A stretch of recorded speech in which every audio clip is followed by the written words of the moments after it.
Good morning friends, welcome to commerce advisor. आज हम जानेंगे एमएसएमई क्या है, क्या इसका क्राइटेरिया है, कौन कौन सी एंटरप्राइज इसके अंडर कवर होती हैं, इसके क्या क्या बेनिफिट हैं, कौन कौन सी एंटरप्राइज इसमें अपना सर्टिफिकेट ले सकती हैं, क्या क्या इसके डॉक्यूमेंट्स रिक्वायर्ड हैं और कैसे इसको अप्लाई करते हैं। इस सब की जानकारी हम इस वीडियो में लेंगे। तो जान लेते हैं। MSME micro small medium enterprise development act 2006 के अंतर्गत आता है और इसमें दो प्रकार की क्लासिफाइड की गई हैं। एक मैन्युफैक्चरिंग सेक्टर है, एक सर्विस सेक्टर है। इसमें दोस्तों ट्रेडिंग सेक्टर नहीं है। मैन्युफैक्चरिंग एंड सर्विस सेक्टर ही यहाँ पे एमएसएमई में रजिस्टर करा सकते हैं। अब जान लेते हैं कौन सी एंटरप्राइज एमएसएमई कहलाएंगी। New criteria added on 13 May 2020 Aatmanirbhar Bharat. आत्मनिर्भर भारत के आते ही यहाँ पे गवर्नमेंट ने न्यू क्राइटेरिया एमएसएमई एंटरप्राइज के लिए बना दिया गया है। यहाँ पे हमें दिया गया एक एग्जिस्टिंग एमएसएमई क्लासिफिकेशन दे रखी है और रिवाइज एमएसएमई क्लासिफिकेशन बता रखी है। क्राइटेरिया क्या था? पहले investment in plant and machinery और इक्विपमेंट का था और अब कंपोजिट क्राइटेरिया बना दिया है इन्वेस्टमेंट एंड एनुअल टर्नओवर के बेसिस पे। पुरानी क्लासिफिकेशन के हिसाब से इसको 3 भागों में बांटा गया था, माइक्रो, स्मॉल एंड मीडियम, जो मैन्युफैक्चरिंग एंटरप्राइज के लिए अलग क्राइटेरिया है और सर्विस एंटरप्राइज के लिए अलग क्राइटेरिया था।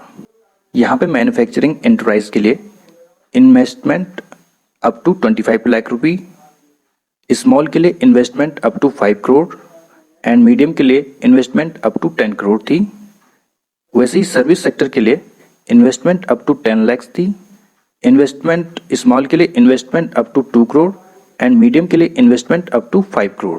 ये investment in plant and machinery और इक्विपमेंट के लिए थी। अब यहाँ पे रिवाइज जो 13 मई 2020 के बाद रिवाइज एमएसएमई क्लासिफिकेशन है, इसके अनुसार मैन्युफैक्चरिंग एंड सर्विस के लिए criteria investment and annual turnover के बेसिस पे बनाया गया है। माइक्रो के लिए investment up to 1 crore and उस एंटरप्राइज की टर्नओवर अप टू 5 करोड़ होनी चाहिए तो वो माइक्रो में आ जाएगा। स्मॉल के लिए उसकी investment above 1 crore and up to 10 crore होनी चाहिए एंड उसकी turnover above 5 crore and up to 50 crore होनी चाहिए तो वो स्मॉल कहलाएगा। मीडियम के लिए investment above 10 crore and up to 20 crore होनी चाहिए एंड उसकी turnover above 50 crore and up to 100 crore उसकी टर्नओवर होनी चाहिए तो एमएसएमई क्राइटेरिया मीडियम के अंदर आ जाएगा। इसके अलावा जो भी एंटरप्राइज होंगी वो सब एमएसएमई के अंडर में नहीं आएंगी। आइए जान लेते हैं इसके क्या क्या बेनिफिट हैं, एमएसएमई रजिस्ट्रेशन कराने के क्या क्या बेनिफिट हमको मिलेंगे। सबसे पहले है collateral free loans from bank. Bank से हमें कोलेट्रल फ्री विदाउट सिक्योरिटी के लोन हमें मिल जाएगा। 1% exemption in interest on OD. अगर कोई ओवरड्राफ्ट फैसिलिटी आपने बैंक से ले रखी है तो उसमें 1% तक का आपको एग्जम्पशन इंटरेस्ट रेट में मिल जाएगी। Preference in allocation of government tenders. Government tenders को लेने के लिए आपको प्रेफरेंस दी जाएगी। एमएसएमई सेक्टर के लिए प्रेफरेंस दी गई है। Reduce rate of interest from bank. Bank से अगर आप बिजनेस लोन लेते हैं तो आपको वो रिड्यूस रेट पे मिल जाएगा। पेटेंट रजिस्ट्रेशन कराने पे आपको 50% सब्सिडी आपको मिल जाएगी।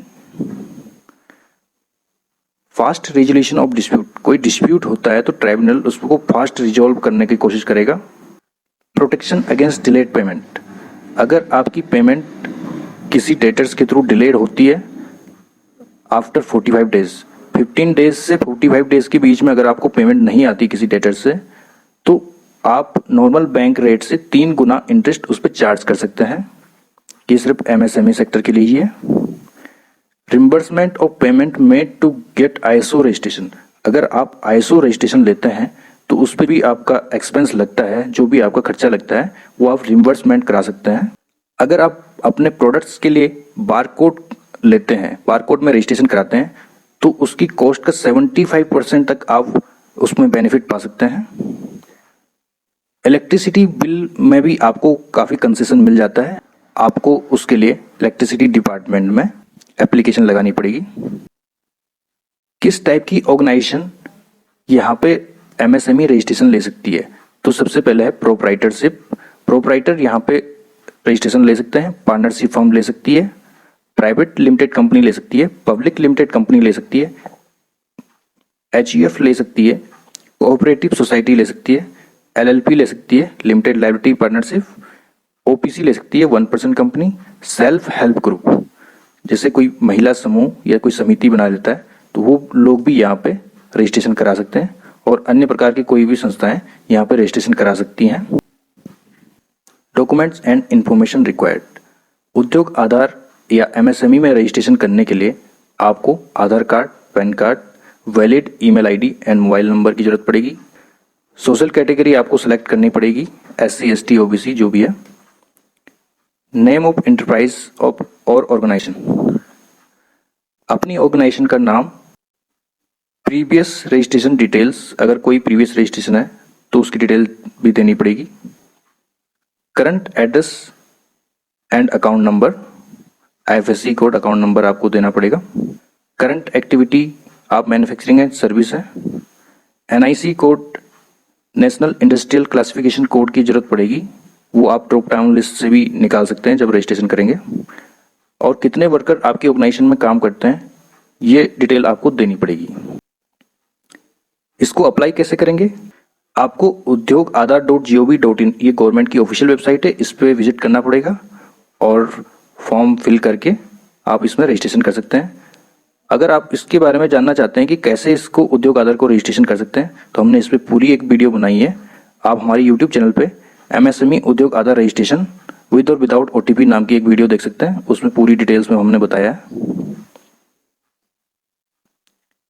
Thank you so much. Please do subscribe our channel.